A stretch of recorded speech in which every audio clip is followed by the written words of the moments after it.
Hello friends, I am Kunal from Math Solution Teacher. Today I will start question number 5th from exercise 4.3 chapter 4 quadratic equation.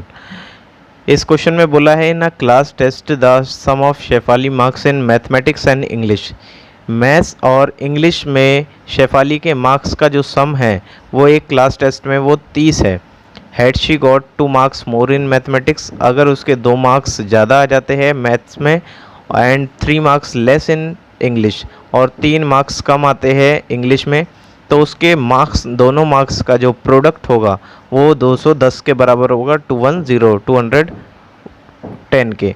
Find her marks in 2 subject. अब दोनों mark ये subject में particular subjects में उसके marks क्या होंगे, आइए करते हैं।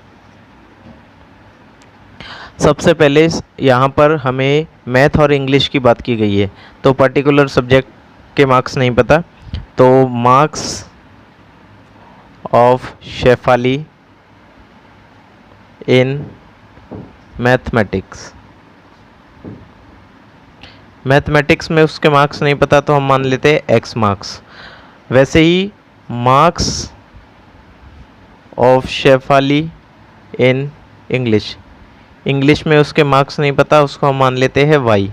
बट ये हम वाई की फॉर्म में नहीं करेंगे क्योंकि ये हम कर रहे हैं क्वाड्रेटिक इक्वेशन, इसीलिए इसको हम एक्स की फॉर्म में चलेंगे। बट इसको अभी वाई को एक्स की टर्म में कन्वर्ट करने के लिए हम क्या करेंगे देखते हैं। अब यहाँ पर ये पता है sum of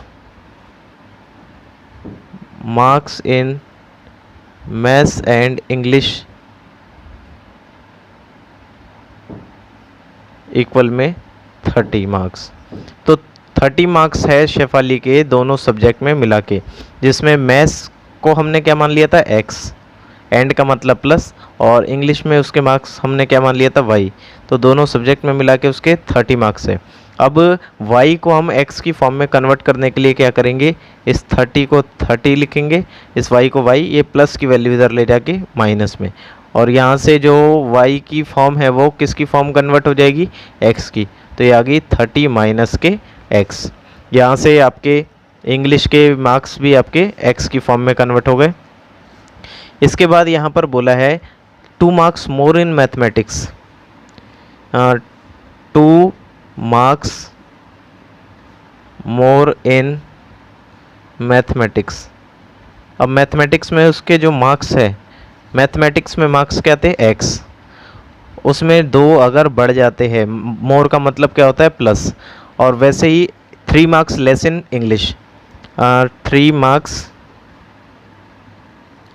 less in English, अगर 3 नंबर घट जाते हैं उसके इंग्लिश में तो टोटल मार्क्स उसके इंग्लिश में क्या थे 30 माइनस के एक्स माइनस के 3, क्योंकि अगर जब बढ़ाने की बात होती है इंक्रीज़ की बात तो यहाँ पर प्लस माइनस होती है डिक्रीज़ के केस में, यहाँ पर लेस है।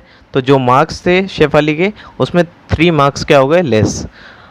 अब यहाँ पर इसकी वैल्यू कितनी आ जाएगी, 30 में से 3 गए 27 माइनस के एक्स, तो ये जो वैल्यू आपकी आई है 2। आगे बोला है the product of their marks, तब उन दोनों मार्क्स का जो प्रोडक्ट होगा, प्रोडक्ट का मतलब मल्टीप्लाई, तो x प्लस के 2 मल्टीप्लाई में 227 माइनस के x, तो 210 के बराबर होगा, लिखा है ना, product of their marks would had been 210। तो दोनों के मार्क्स का जो प्रोडक्ट होगा वो 210 के बराबर होगा। अब इसके बाद इसके हम ब्रैकेट सॉल्व करते हैं। फर्स्ट टर्म सेम, सेकंड पूरी मल्टीप्लाई, देन सेकंड वैल्यू पूरी वैल्यू से मल्टीप्लाई।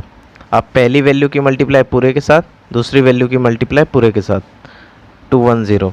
एक्स की मल्टीप्लाई 27 से 27x plus minus minus, x की मल्टीप्लाई एक्स से एक्स स्क्वायर, देन 2 की मल्टीप्लाई 27 से 54 प्लस माइनस माइनस, 2 की मल्टीप्लाई एक्स से 2x इक्वल में 210।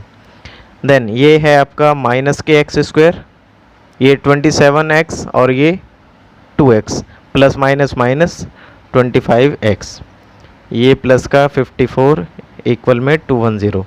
अब ये x की फॉर्म में है, इसको प्लस बनाने के लिए आप माइनस इधर ले जाके प्लस में, ये प्लस इधर ले जाके माइनस में, और ये वैल्यू आपकी प्लस में थी आपकी, ये प्लस इधर ले जाके माइनस में, इक्वल में आ जाएगा 0। अब 0 है, ये एक्स स्क्वायर माइनस के 25x प्लस माइनस माइनस, इसकी वैल्यू आ जाएगी 156 इक्वल में 0। अब इस वैल्यू को हम एलसीएम लेके इसके फैक्टर तोड़ते हैं factorisation method, middle term splitting method से। कैसे?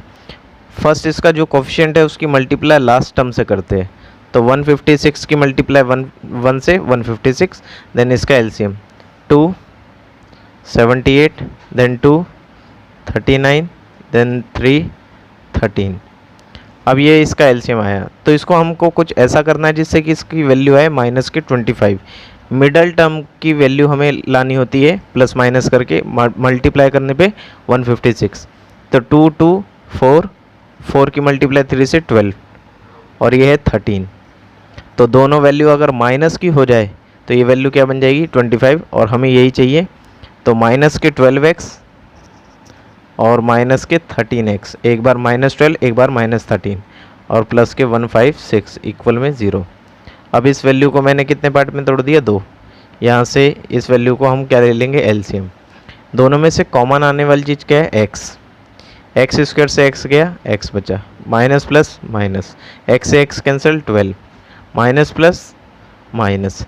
यहाँ पर कॉमन जो आने वाली चीज़ है वो 13 है, बट 13 कॉमन जो आएगा वो माइनस का आएगा, क्योंकि 13 ये पहला वाला जो साइन है वो माइनस का, अगर ये प्लस होता तो प्लस लेते। अब माइनस से माइनस गया, यहाँ पर जो रिमेनिंग पोर्शन है आपका माइनस के 13 कॉमन आएगा, सॉरी माइनस के 13, तो माइनस से माइनस कैंसिल, 13 से 13, remainder value x, plus minus minus. अब 156 को 13 से डिवाइड करने पे 12। अब ये वैल्यू यहाँ पर कॉमन आने वाली है x माइनस के 12, और यहाँ से x माइनस के 13, वैल्यू 2 वैल्यू बच गई। अब दोनों को हम इक्वल रख देंगे 0 के। ये x की वैल्यू कितनी आ गई? 12, और x की वैल्यू आ गई 13। इसका मतलब है ये 12 और 13 जो वैल्यू आई है, एक बार इसको हम लेते हैं 12, तो 30 माइनस के 12, इसकी वैल्यू आ गई 18।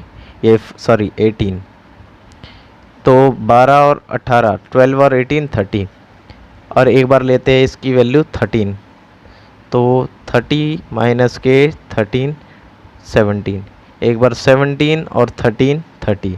तो इन दोनों में से कोई भी एक केस बन सकता है। उम्मीद करता हूँ आपको ये वाला क्वेश्चन समझ आया होगा। Okay bye.